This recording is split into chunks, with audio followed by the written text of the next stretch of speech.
a 1-1 draw, a 2-2 draw, a 1-1 draw, and then obviously the 2-0 win for Tampa Bay. And look at the timings of the goals as well, Riley. It's crazy. Like there's a lot of Yeah. late drama in these games, which makes me think no team, unless you get a 2-3 goal cushion in this game, no team is going to sit back and feel comfortable, which I think really helps as well. Hello, welcome to the United Soccer Lounge. My name is Riley James. We are super grateful to have you watching today's program as we preview the USL Super League Final. We're back in the playoff mode for the first time since November of 2024 with Jessica Charman.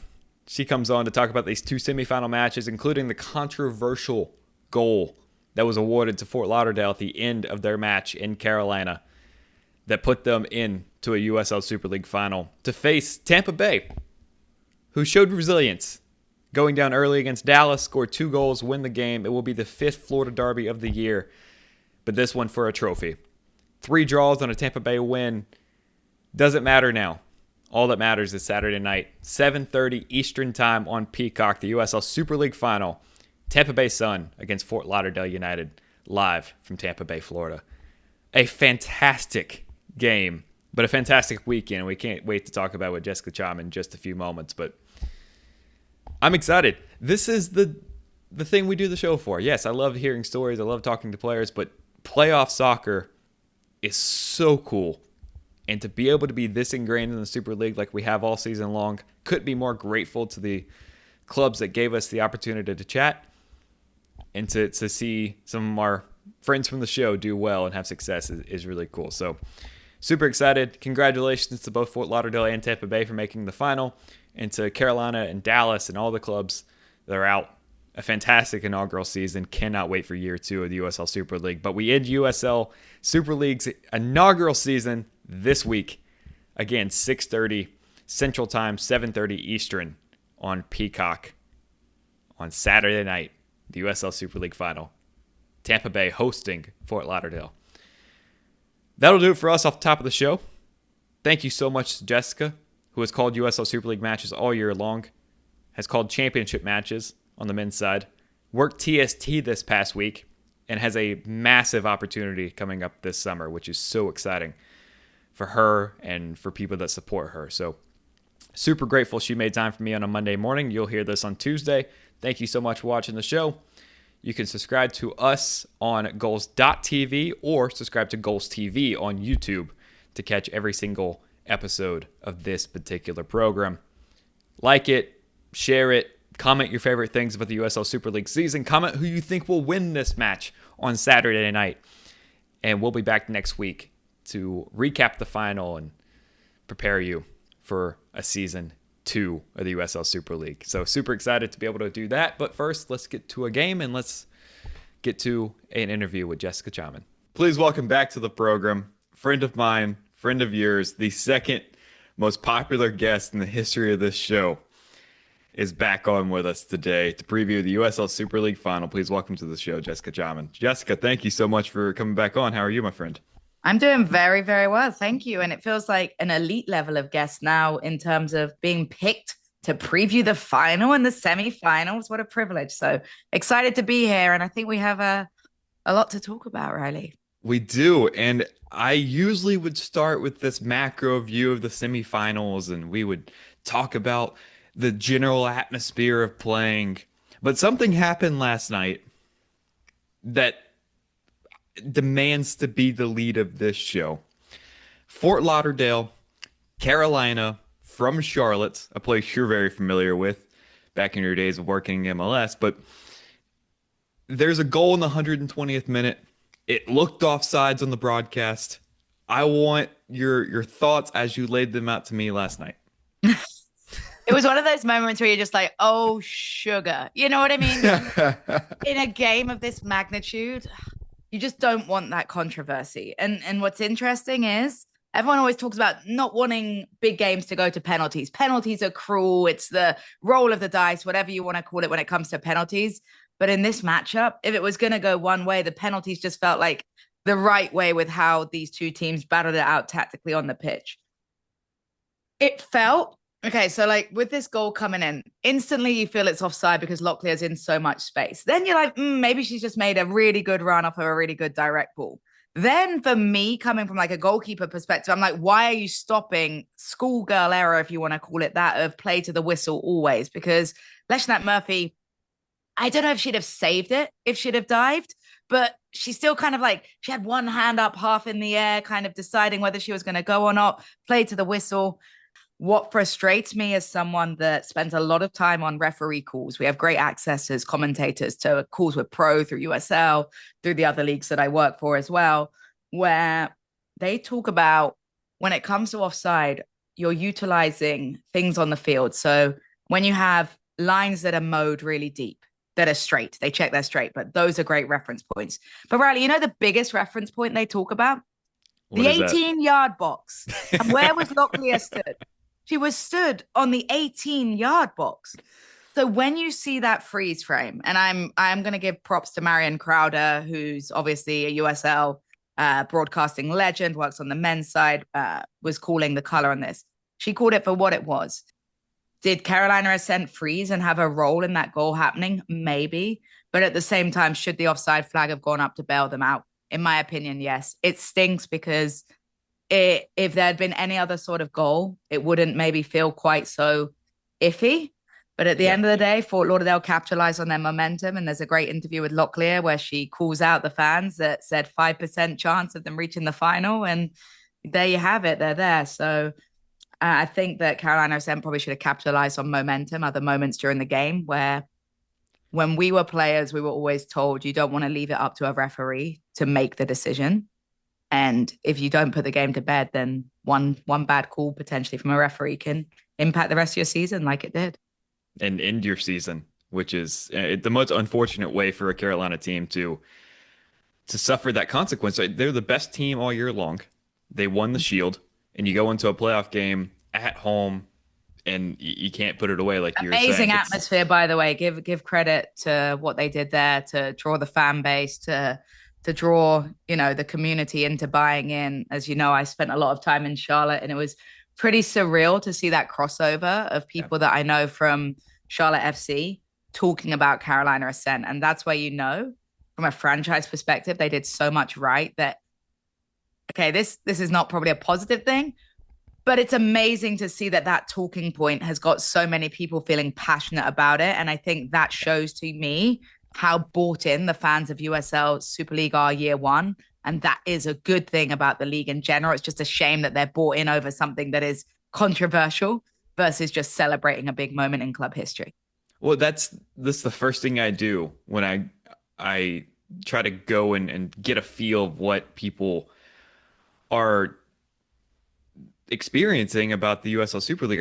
I go to Instagram comments, I go to reply tweets, and it's that same thing, right? If I see 12 and they're all negative towards one thing, it's like, okay, it's not great, but they're all together and they're all united about this one thing. And I went and looked USL Super League's post about the goal, and it was just people, even non-Carolina people, saying that's offside, that's offside, that's offside. So it's an unfortunate thing. We've seen controversy all over the world in some of the biggest leagues in the world, and it's no strangers to the game, and it's a little surprising how it happened, but it's no surprise it finds its way to the USL Super League as what's quickly made its way into a legitimate league across the world for Brian, I think it's important just to note as well, like Fort Lauderdale United's done a great job tactically in that game. They've done well. They got high quality players. They're recruiting. I mean, the fact that they brought in Locklear halfway through the season, the impact she's had to become a household name in the league.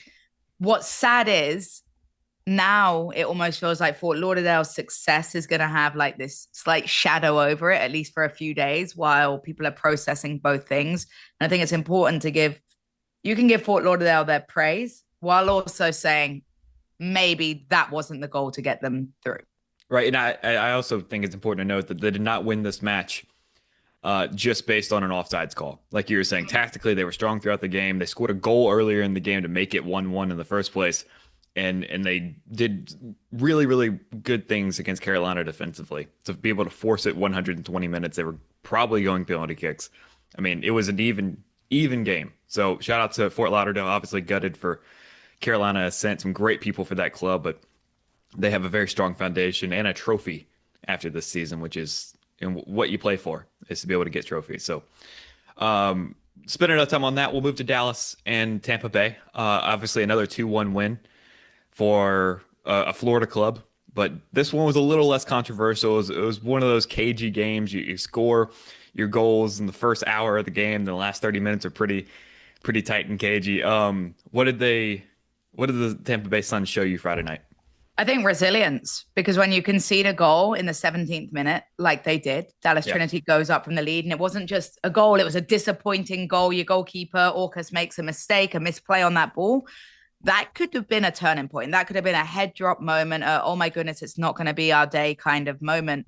But instead, they use that to light fuel underneath them. So I think you've already seen mental strength and resilience from Tampa Bay Sun, which we knew they had already. Yeah. It was funny. Denise Schulte-Brown has told us all season long that her side often has played better with their backs against the wall. She wants to figure out how to make sure they play with that energy even without conceding a goal. But I felt like they responded really well to that adversity. Dallas Trinity, though, had golden opportunities. I mean, Chioma Ubogagu is one of the best players in the league, hands down. I thought Tampa Bay Sun did a very good job of neutralizing her impact. That'll be a positive sign for them coming into the Florida Derby, where obviously they're going to have to neutralize some amazing players that Fort Lauderdale United have. Locklear stands out to me.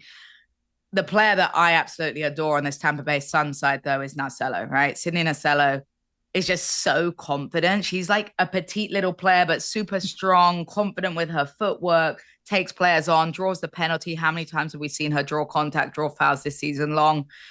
And then Tash Flint steps up. And I think that with Tash Flint, she's a monster in a good way. I mean that with love, with respect. I'll say it. She's a Brit. I think she can handle that. She understands that that's a compliment, Tash Flint. I love that she took that pen, and the minute she stepped up, I was like, she's going to break a hole literally in the net, and she absolutely does. Jordan Listro, obviously, is a calming presence in that midfield. I think she's underrated. Bassett is underrated with her service. And then Kylie Jamona with a great finish. I'm not quite sure where Davison was going there. The replay, I haven't been able to really judge. It's really an odd camera angle where Davison was going, and then it comes back. I think she got caught a little bit in no woman's land. But Tampa Bay Sun, Riverfront Stadium, they probably, let's be honest here, if things had gone the way that you would have expected on paper, they were probably expecting to have to go on the road to Carolina Ascent, which would have been really, really difficult. They now get an opportunity to host at Riverfront Stadium, which, spoiler alert, we call the games remotely. But it looks like the coolest place, like the environment, the boat ride, the fan base. I think Denise told us they're called the Heat Wave. They're absolutely nuts in there with the drums. I think they're very, very excited now. You've seen starting to sell those tickets last minute. It's going to be a difficult place to go play. And I think that home field advantage really, really helps. You call the games remotely? That's a surprise. You didn't know? No, I did. Okay, I was like, dang, you can't tell. I mean, we soak up the atmosphere. Yeah, no, the on-field mics really, really do the best. I believe the job final bringing the atmosphere will be on site, though. The guys calling the final will be going there, and considering that Fort Lauderdale is the home of broadcast, a little trip to Tampa isn't too difficult for those people that are going to be calling the final. No, that's a very short plane ride or a comfortable car ride, depending on how you want to get there. No, and you mentioned it. Tampa Bay played really well. It's crazy that Jordan Listo is underrated after the career that she's had, but really a great team that they've been able to put together all year for Tampa Bay to host a championship in Tampa Bay. I mean, they call that place Champa Bay because of all the sports teams doing so well. The Bucks win Super Bowls, the Lightning win Stanley Cups, and now Tampa Bay Sun has an opportunity to win a USL Super League title. So can't think of a more worthy site to be able to host the first ever final in the history of the USL Super League. But to go to the game, because yes, semifinals are great, but you got to play the final on Saturday. You've called the Florida Derby. You're very well aware of how these two teams match up. You mean the Derby, another. Right? That's the one. Maybe that was a good sign that I'm not on the final, because I'd have to be calling it a derby constantly and trying not to grit my teeth. So see, I'm the American, and I still say derby because that's what it should be called. In soccer, it's a derby. The derby is the horse race, right? Yes, that's over in Kentucky. That's for all those Lexington folks. Oh, poor even though Lexington. even though it's actually in Louisville, but it's close enough, right? We don't have a lot of teams to pull from the Super League yet to say. But it's the Florida Derby, whatever you want to say. You've called these matches. They played 4 times this year. 3 of them have been draws, and then the final regular season matchup was a 2-0 win in Tampa Bay for the Sun. What do you expect this game to look like Saturday night? Oh man, from a neutral perspective, it's pretty cool that it's ending in a derby because these two social media teams have done such a good job of building the rivalry, building the tension. I'm really excited. And I have to say, it's been a friendly kind of social media thing. Like it's It's not good banter. contentious. It's good banter. It's all in good faith. I think they found some really good ways of picking at each other without it crossing a line of like S-housery. You know what I mean? It's the right amount of banter. It's the right amount of playing into certain things while also remaining respectful and in good graces and understanding that the main reason you want this rivalry is to build storylines in Yeah. what is already a gifted storyline that it's a final together. I think it helps that the last time these two teams played each other from a Tampa Bay Sun perspective, that they have that momentum, they have that confidence, they know that they have been the only team to pick up a victory in these two meetings. But in the same vein, I almost think that underdog moment for Fort Lauderdale coming in with a chip on their shoulder, it is really cool. I think the Kiara Locklear interview, I go back to that with Haley Sutton post game.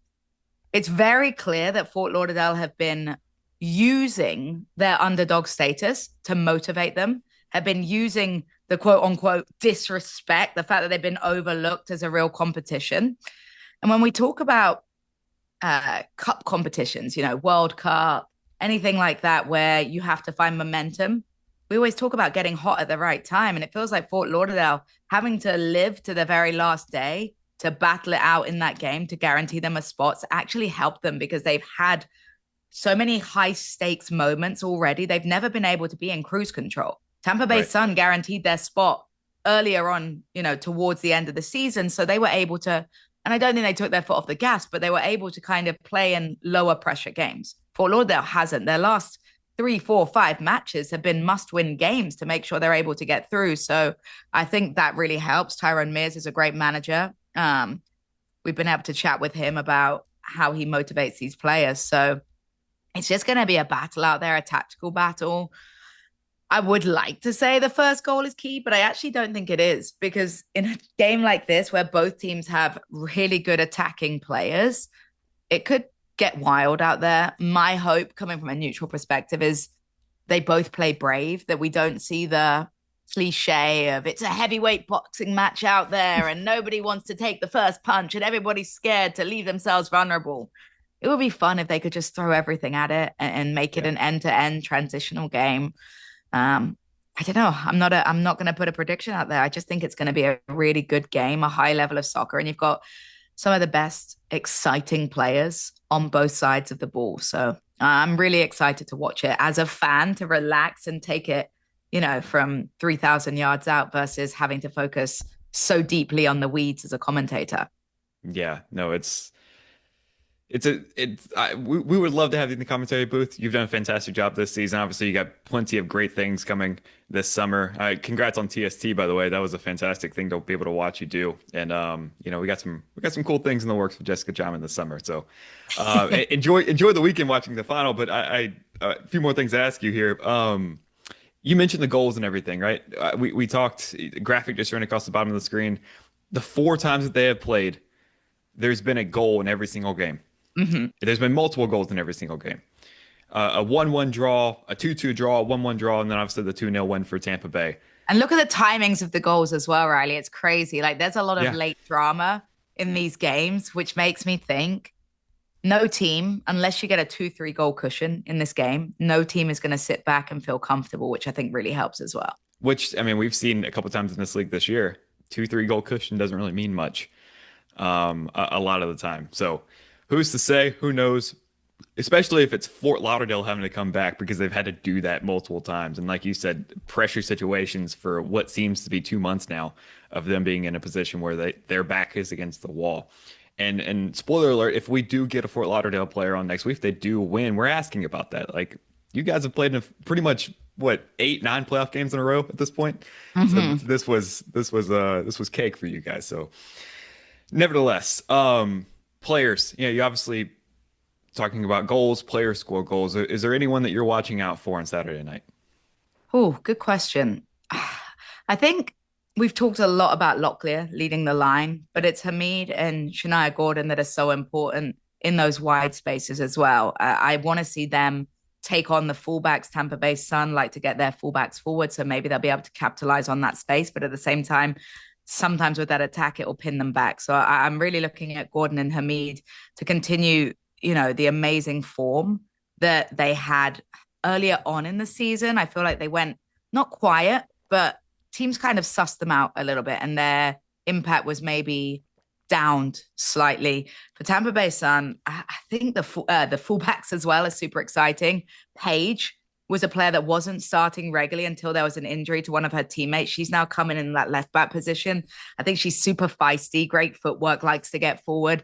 Haugen as well, a really young player. And Denise Schulte Brown was very complimentary every time we talked to her about the way her fullbacks get up and down. But she always highlights Viv Bissett. We talk a lot about Brooke Hendricks because she is such an experienced centre back. She's often known as the one that's getting stuck in the big challenges. But Bissett's service for a centre back, I mean, I think she has many assists, and some of them aren't even accredited because of the fact that they're such long balls. Her assists and her delivery is absolutely incredible. The fact that she can unleash something from that centre back position that sets up a player like Jamona Nacello, Fleur, it is incredible. And then Cecilia Fleur, who's just been so good in finishing moments. She's going to be difficult to watch. So there's a lot of players in this game that are important. And then Jade Moore, because Moore just announced her retirement as well after this. Yeah. So getting Jade Moore, a legend of the game, an English national team player, her opportunity to go out in fine fashion. She's a former Reading player, as I wear my Reading FC jersey. It wasn't for her, but it was the first jersey I could find in the laundry. I hope they can go out in a really good vein for Jade Moore because she's had an amazing career. And so I've got eyes on Moore as well. I appreciate you wearing that because the last time we spoke, you were in a hotel room. And yes, and I was dressed for like on-camera work. So no, today is a spoiler alert. It's 10 a.m. and we're talking soccer. We are committing very well, Riley. So yes, it's a Reading FC jersey. I think this was the third kit last year. It's a little bit of an obscure one, but we love it. I love that so much, and it's 9 a.m. for some of us in the central time zones of the United States. I didn't even. Oh wow. Okay, yeah. You get the major props. I didn't even think about that for you. Yeah, and I come on and I'm looking tired, and you're like, you look like you don't want to be here. That's yeah. It's a compliment. It's endearment. I promise. Yeah. Well, I was just reading about how bad our national team is ahead of a World Cup, but that's not the point. The World Cup's in a year and 2 days at time of recording, but the USL Super League Final is this weekend. And Jessica, you know what we do for a living. I gotta ask. You don't want to make a pick, and that's okay. But is there a way that you're leaning? I think home field advantage makes a huge difference. Even though it's such a close matchup, there'll be plenty of traveling Fort Lauderdale United fans. I just feel like Tampa Bay Sun has been really good at home.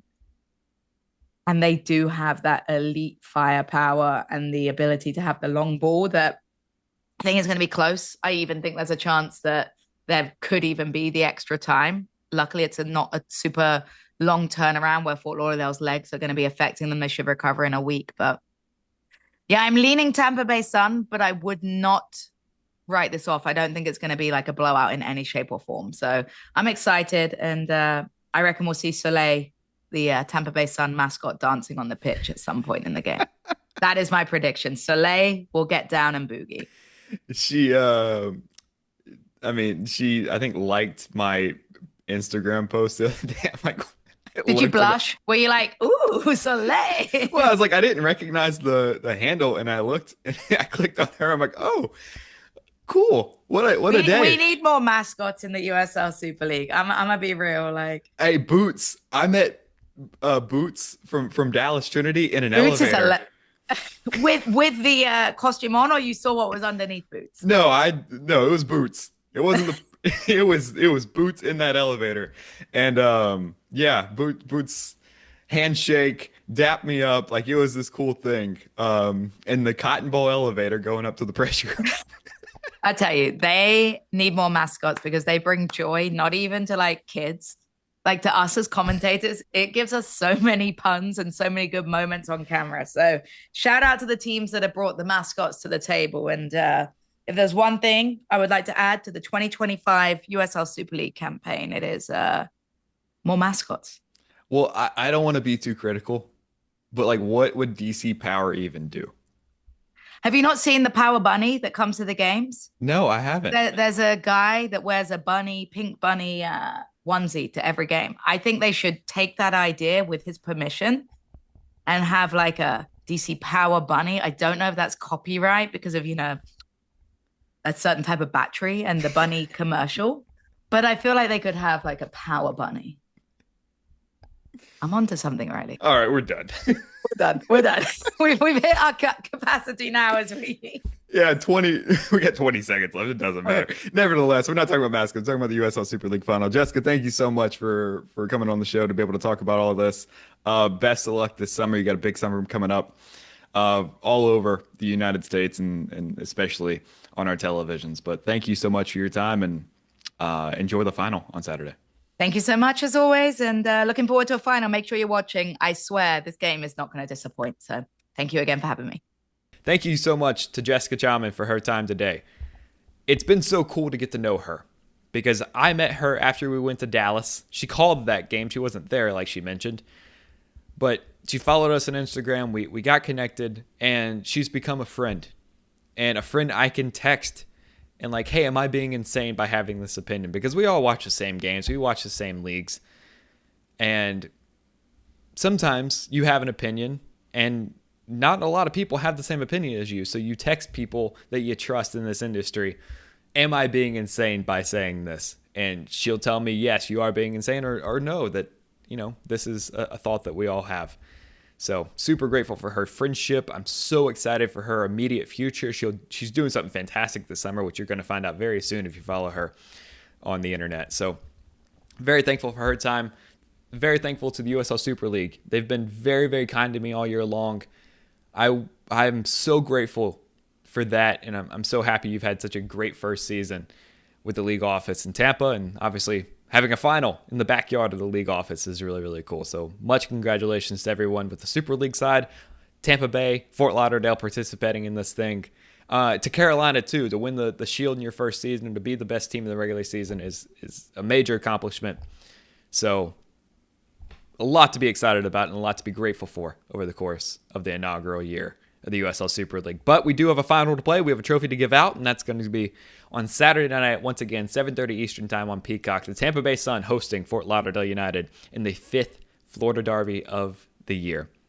That'll do it for us. Thank you so much for watching our show. If you would like to get in touch with us on the internet, you can. At Riley James IAC on Instagram and X. The show's Instagram account is at USL on Goals. The parent company is at goals.tv on Instagram, at goals_TV on X. And the website for all of the great content that so many people produce about the world of soccer, and especially, selfishly, the entire catalog of my show is available on www.goals.tv, as well as great things being produced by the Goals TV YouTube account. That'll do it for us. Thank you so much for watching our show today. For Jessica Charman, I'm Riley James. If anyone cares, please enjoy the USL Super League Final this weekend, Saturday night, 7:30 Eastern Time on Peacock. And we'll be back next week with a very special guest to be able to wrap all of the USL Super League season up, and especially the final.